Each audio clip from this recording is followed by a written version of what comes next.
కేసీఆర్ ఆంధ్రప్రదేశ్ రాజకీయ గమనాన్ని మలుపు తిప్పిన తెలివైన రాజకీయ నాయకుడు. తెలంగాణ చరిత్రలో తన పేరిట ఒక అధ్యాయాన్నే లిఖించుకున్న చాణక్యుడు. తెలంగాణ ఆకాంక్షలను తెలివిగా ఒడిసిపట్టుకుని ప్రత్యేకంగా తెలంగాణ రాష్ట్రం సాధించి 10 సంవత్సరాల పాటు దానికి ముఖ్యమంత్రిగా పనిచేయడం ఆయనకే చెల్లింది. అయితే ఇంతటి ఘన చరిత్రను రేవంత్ రెడ్డి అనే మబ్బు ఇప్పుడు కమ్మేసింది. కేసీఆర్ రాజకీయం మసకబారింది. ఆయనను ఎర్రవెల్లిలోని ఫామ్ హౌస్కే పరిమితం చేసింది. ఆయన శకం ముగిసిందా అనే అనుమానాలు బయలుదేరాయి. మసకబారిన ఆయన రాజకీయం తిరిగి ప్రకాశిస్తుందా?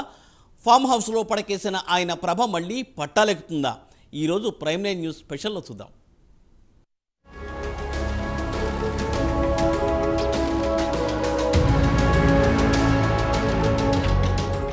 ఇది ఆయన కలలో సైతం ఊహించని రాజకీయ పరిణామం. తెలంగాణ అంటే కేసీఆర్, కేసీఆర్ అంటే తెలంగాణ అనంతగా తెలంగాణ భావంతో మమేకమైన నాయకుడు.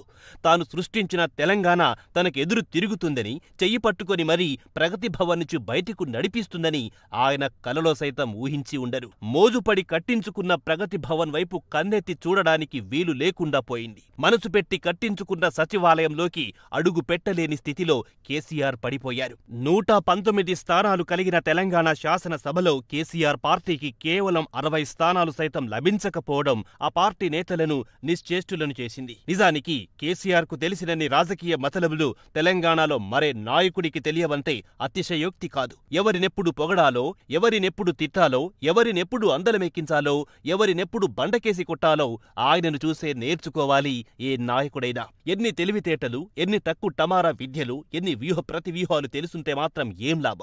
ఏదైనా కాలం కలిసొచ్చినంత వరకే. కాలం ఎదురు తిరిగిందా అన్నట్టుగా అంత సూపర్ కేసీఆర్ కూడా ఇప్పుడు ఫామ్ హౌస్కే పరిమితమైపోయారు.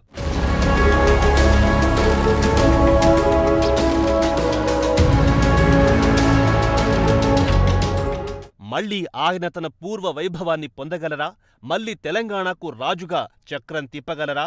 లేక అదంతా పూర్వ వైభవంగానే మిగిలిపోనుందా? ఎందుకంటే ఆయనను ప్రగతి భవన్ నుంచి ఎర్రవల్లిలోని ఫామ్ హౌస్ కు సాగనంపింది మరెవరో కాదు, ఆయన ఆగర్భ రాజకీయ శత్రువు యనుమల రేవంత్ రెడ్డి. శాసనసభలో కేసీఆర్ ను చూడ్డానికి సైతం ఇష్టపడని రేవంత్ రెడ్డి, కేసీఆర్ ప్రత్యేకంగా శ్రద్ధ తీసుకుని నెల రోజులు జైలుకు పంపించిన రేవంత్ రెడ్డి. అటువంటి రేవంత్ రెడ్డి కేసీఆర్ ను మళ్లీ గాలి పీల్చుకొనిస్తారా?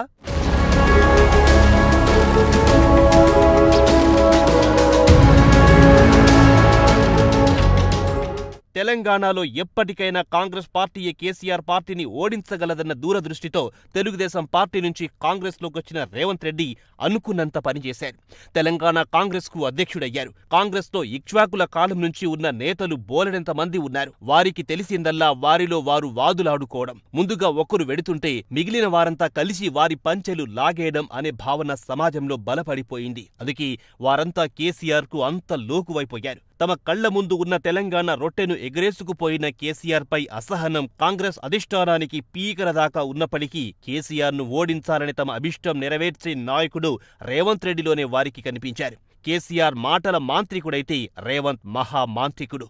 తెలంగాణ భాషలోని యాస కేసీఆర్ కొస్తే రేవంత్ కు రెండింతలు ఎక్కువే వచ్చు. యువకుడు, కేసీఆర్ కున్నట్టుగా ఫ్యామిలీ లగేజ్ లేదు. వీటన్నిటిని మించి సీఎం కావాలనే ఒక కసి, ఫైర్, పట్టుదల ఉన్నాయి.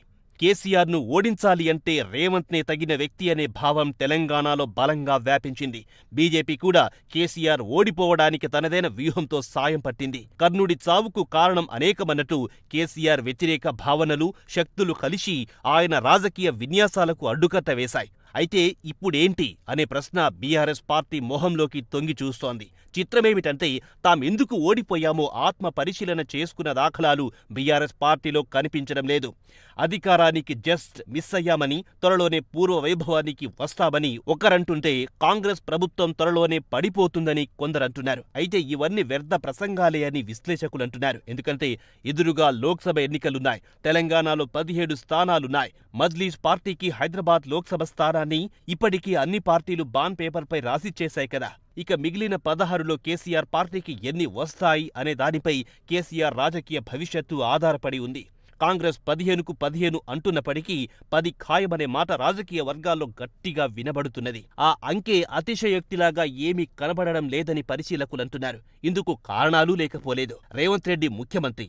ఆయనపై తెలంగాణ సమాజంలో ఏర్పడిన సద్భావన ఇంకా చెదిరిపోలేదు. సీనియర్ కాంగ్రెస్ నాయకులు ఒకే మాట, ఒకే బాటగా వ్యవహరిస్తున్నారు. కేసీఆర్ ప్రభుత్వ అక్రమాలు మరిన్నిటిని వెలుగులోకి తెస్తారు. అధికారంలో ఉన్నారు కనుక దేనికి లోటుండదు. ఇలా అనేక కారణాలు రాజకీయ వర్గాలు పేర్కొంటున్నాయి. అందువల్ల నిజంగానే 10 పైనో లోక్సభ స్థానాలు కాంగ్రెస్కొస్తే మిగిలిన 6 స్థానాలను బీఆర్ఎస్తో పాటు బీజేపీ కూడా పంచుకోవాలి కదా. అప్పుడు కేసీఆర్ పార్టీ 2కో 3కో పరిమితం కావాల్సి ఉంటుంది.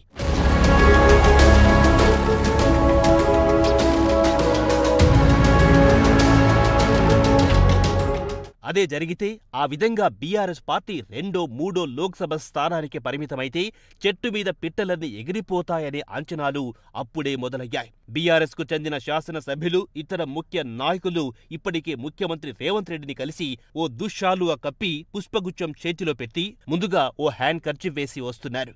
లోక్సభ ఎన్నికల అనంతరం బీఆర్ఎస్ శాసనసభ పక్షాన్ని వీలైనంతగా ఖాళీ చేయించే పనిలో జగ్గారెడ్డి వంటి నేతలు ఇప్పటికే బిజీగా ఉన్నారు. ఈ పరిస్థితులకు ఎదురొడ్డి నిలబడి పార్టీని కాపాడుకోవడం మాటలు కాదు.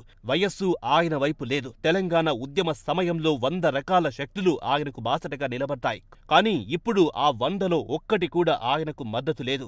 ఆ కారణాలన్నింటి ఫలితంగా తెలంగాణ రాజకీయాలలో ఆయన శకం ముగిసిందని పలువురు వ్యాఖ్యానిస్తున్నారు. అయితేనేం తెలంగాణ చరిత్రలో ఒక ధృవతారగా ఆయన తెలంగాణ సమాజానికి ఎప్పుడూ గుర్తుండిపోతారు.